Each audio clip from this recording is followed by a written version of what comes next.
할렐루야, 반갑습니다. 오늘은 7월 3일 월요일 매일 아침 묵상입니다. 오늘 말씀은 그레데에서 사역하고 있는 디도에게 보낸 사도 바울의 편지인 디도서에 나온 내용입니다. 오늘 본문이 속한 2장에서는 성도들을 향한 목회의 메시지를 사도 바울이 전하고 있는데요.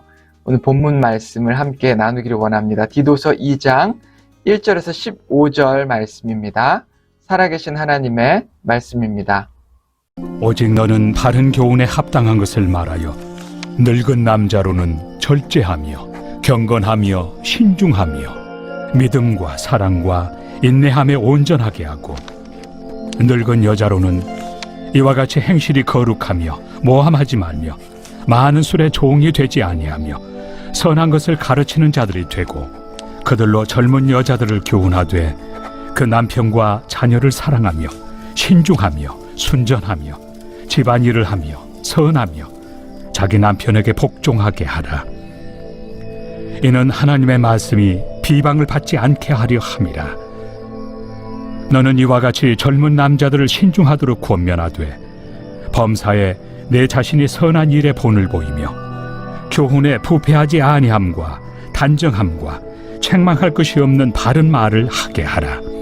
이는 대적하는 자로 하여금 부끄러워 우리를 악하다 할 것이 없게 하려 함이라. 종들은 자기 상전들에게 범사에 순종하여 기쁘게 하고 거슬러 말하지 말며 훔치지 말고 오히려 모든 참된 신실성을 나타내게 하라. 이는 범사에 우리 구주 하나님의 교훈을 빛나게 하려 함이라.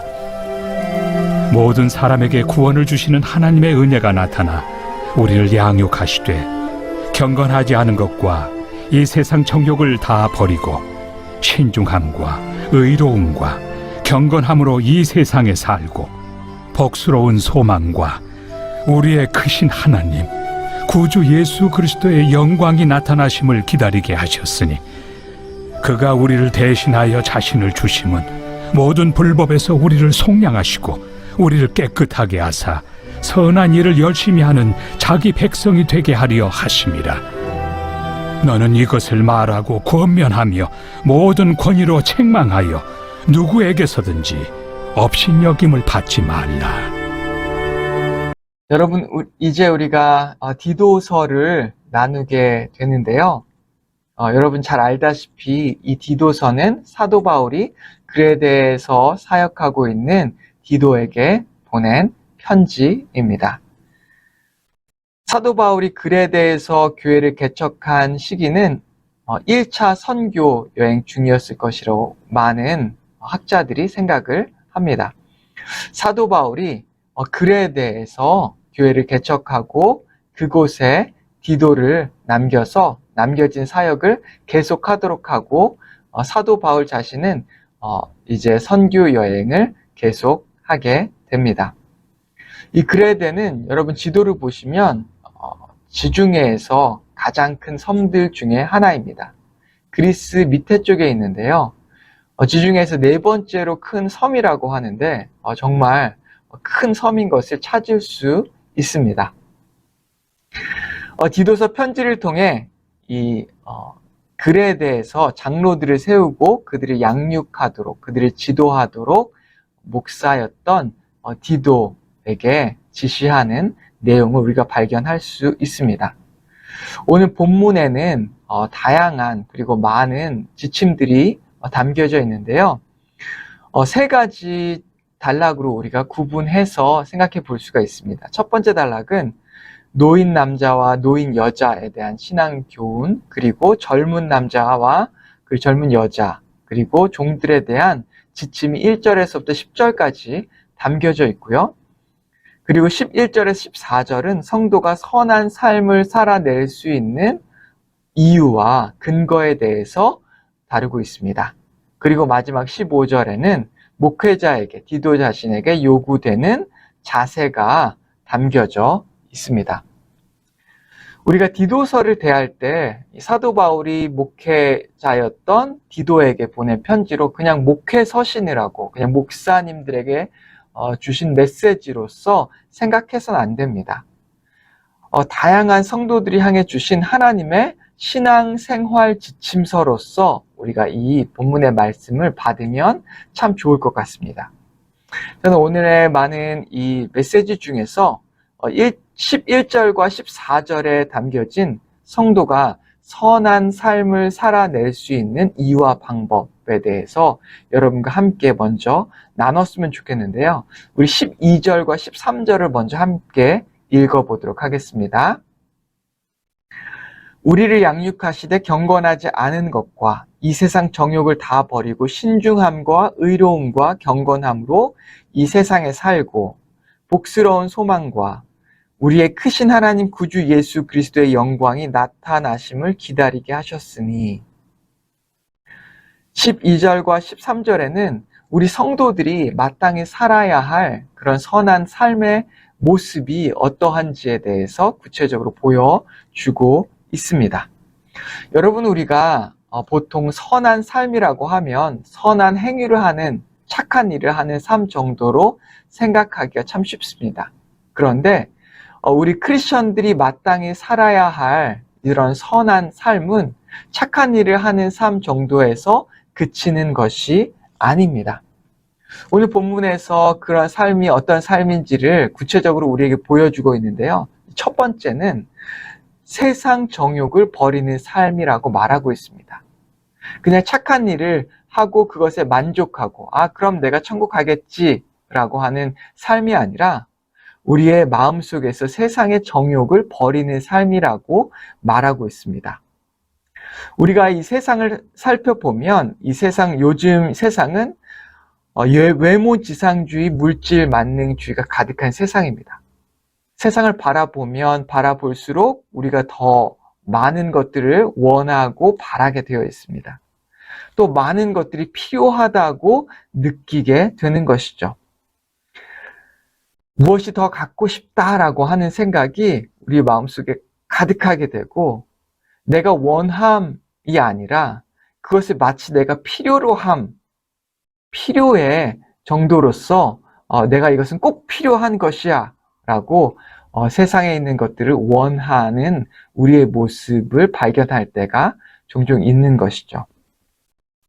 예를 들어서 우리가 어떤 차를 봤을 때 그 차를 보면 볼수록 묵상할수록 내가 이 차를 꼭 원하게 돼서 결국에는 원함의 정도를 넘어서 이 차가 마치 필요한 것처럼 생각하게 되는 것입니다. 그런데 우리의 삶이 하나님으로 가득하게 되면 이 세상에 있는 것으로 만족하는 것이 아니라 정말 하나님으로 만족하기에 내가 무엇을 더 갖고 싶다라고 하는 생각이 현저하게 줄어드는 것을 발견하게 되는 것이죠. 왜냐하면 하나님만으로 만족하는 삶을 살게 되기 때문입니다. 하나님으로 충만하게 되고 자족하게 되고 기뻐하게 되고 만족하는 그런 삶을 마땅히 우리 성도들은 살아가야 하는 것이고 그것이 우리 성도가 살아가야 할 선한 삶의 한 단면의 모습인 것입니다. 두 번째, 신중함과 의로움과 경건함이 나타나는 삶입니다. 우리 가운데 정말 우리가 하나님을 믿고 의지하고 살아가다 보면 자연스럽게 신중함과 의로움과 경건한 삶의 모습이 드러나게 됩니다. 왜냐하면 하나님의 말씀을 의지하고 또한 우리를 이끄시는 성령님을 기다리고 그 성령님을 따라 살다 보면 우리는 자연스럽게 신중한 삶을 살게 되고요. 그리고 그 말씀에 따라 말씀을 실천하다 보면 우리의 삶을 통해서 의로운 삶, 거룩한 삶이 나타나게 되는 것입니다. 아주 경건한 삶의 모습이 드러나게 되는 것이죠. 그런데 우리가 이렇게 말씀과 또한 우리를 이끄시는 성령님을 의지하지 않고 세상의 방법과 그리고 세상을 의지하다 보면 세상의 것들로 우리의 삶이 채워지고 드러나게 되는 것이죠. 우리도 모르게 우리의 마음속에, 우리의 삶 속에 다툼과 불안과 걱정과 근심과 미움과 시기와 질투로 가득 넘치게 되는 것입니다. 세 번째는 예수 그리스도를 기다리는 소망입니다. 우리가 세상에서도 세상 것을, 내가 좋아하는 것들을 기다리고 바라보다 보면 그 시간이 참 즐거운 것을 발견할 수 있습니다. 하물며 우리가 너무나 사랑하는 예수님을 기다린다라고 생각해 보십시오. 예수님을 기다리는 그 소망이 우리의 삶에 가득 차 있다고 생각해 보세요. 그러면 얼마나 큰 기쁨이 우리 가운데 있겠습니까? 여러분, 한번 지금 이 시간에 3초간, 아니 5초간, 10초간만이라도 다시 오실 예수님을 한번 생각해 봤으면 좋겠습니다. 모든 영광을 가지고 이 세상의 많은 왕으로, 구주로서 다시 오실 그 예수님께서 그분의 두 팔을 벌리시고 여러분을 안아주시는 그 모습을 상상해 보세요. 그리고 여러분에게 착하고 충성된 종아, 내가 너의 아픔을 보았다. 내가 얼마나 나를 기다렸는지를 내가 안다. 라고 하면서 우리를 안아주시고 위로하시는 예수님의 모습을 한번 지금 상상해 봅시다. 여러분, 이것이 우리가 가져야 할 바로 소망이 아닌가 합니다. 오늘 이 세 가지의 모습을 우리에게 말씀하고 있어요.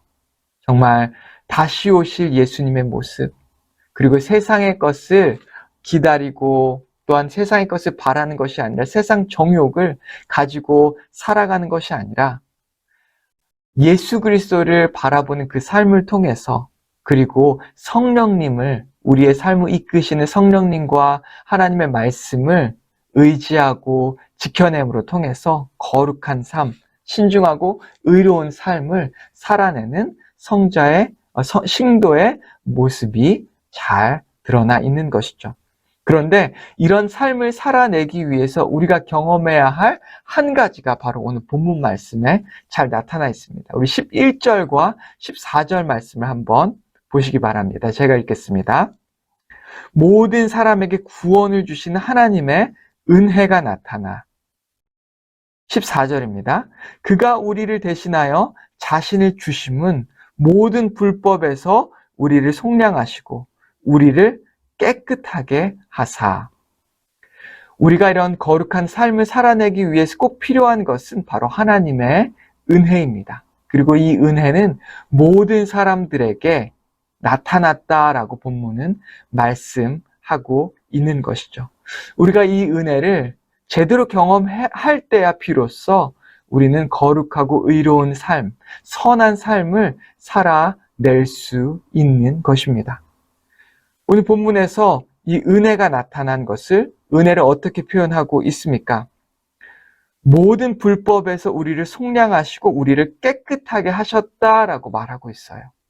모든 불법에서 우리를 속량하시고 우리를 깨끗하게 하신 주님의 그 은혜를 바라보고 누리고 살아갈 때에 우리는 그 은혜로 충만하여져서 그 은혜를 주신 예수 그리스도를 사모하게 되고 그 은혜를 허락하신 다시 오실 주님을 소망하고 바라보게 되므로 충만한 삶, 넘쳐 흐르는 은혜의 삶을 살아가게 되는 것입니다.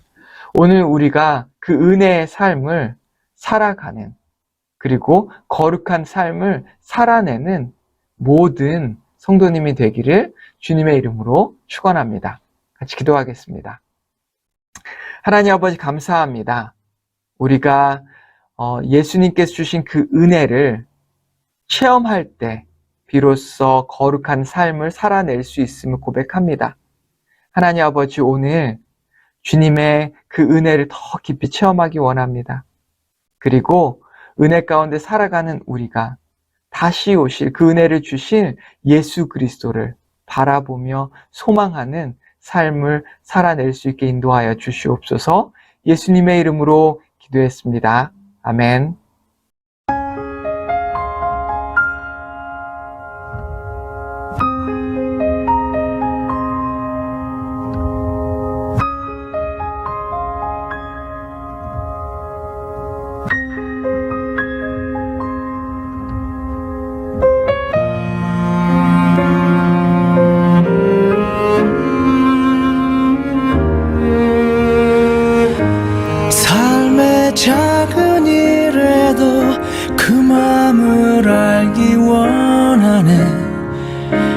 길, 그 좁은 길로 가기 원해.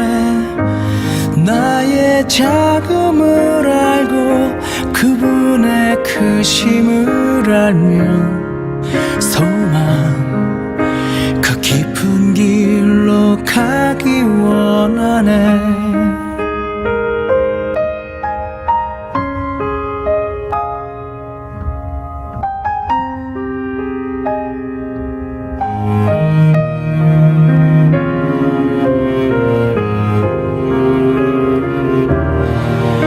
저 높이 솟은 산이 되기보단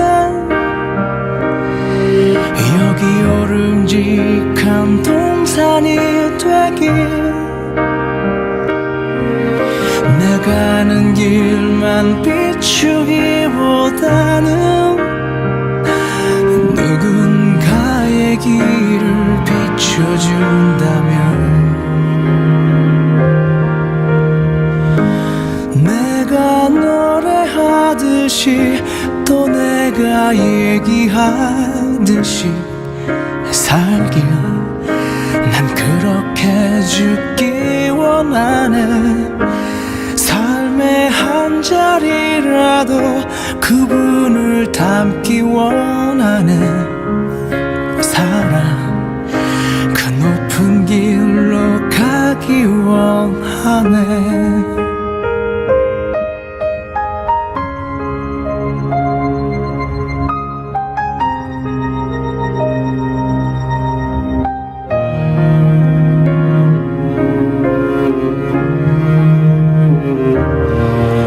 저 높이 솟은 산이 되기보단 여기 오름직한 동산이 되길. 내가 가는 길만 비추기보다는 누군가의 길을 비춰준다면 내가 노래하듯이 또 내가 얘기하듯이 살길. 난 그렇게 죽기 원하네. 삶의 한 자리라도 그분을 닮기 원하네. 사랑, 그 좁은 길로 가기 원하네.